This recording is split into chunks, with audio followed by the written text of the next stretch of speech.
समय आ गया है देव। आपको सृष्टि के निर्माण में अहम योगदान देना है।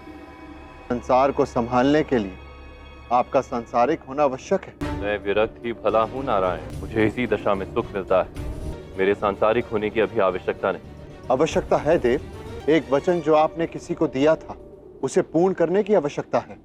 किंतु वो तो अभी अस्तित्व में ही नहीं आए। कौन है, किस रूप में है, ये जानने के लिए आपको स्वयं को और संसार को एक अवसर देना होगा। ना जाने वो किस रूप में, किस वेश में सामने आ जाए।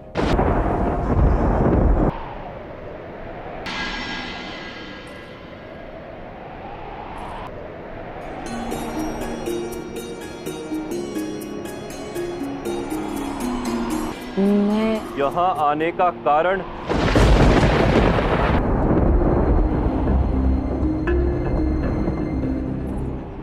उत्तर देने आई हूँ।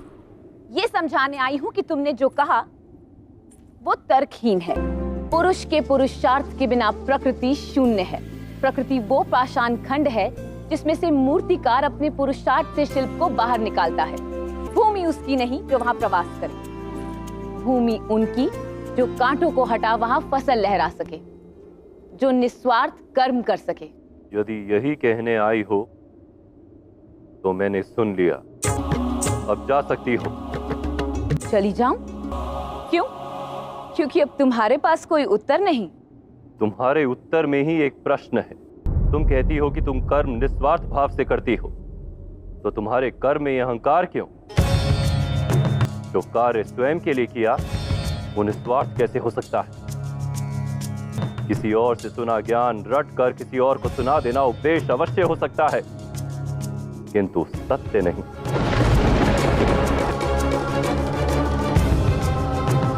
तो सत्य क्या है?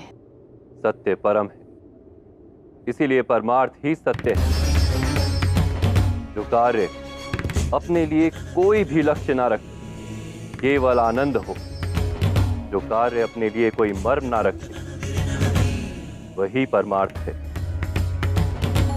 पुरुषार्थ में भी पुरुष अपने लिए अर्थ रखता है, किंतु प्रकृति एक रीति है जो उस मार्ग को उजागर करती है जो सत्य की ओर ले जाता है। अब तुम बताओ, तुम अपने पिता से छिपकर, भागकर, उनकी आज्ञा का उल्लंघन करके यहाँ पर क्यों आई हो?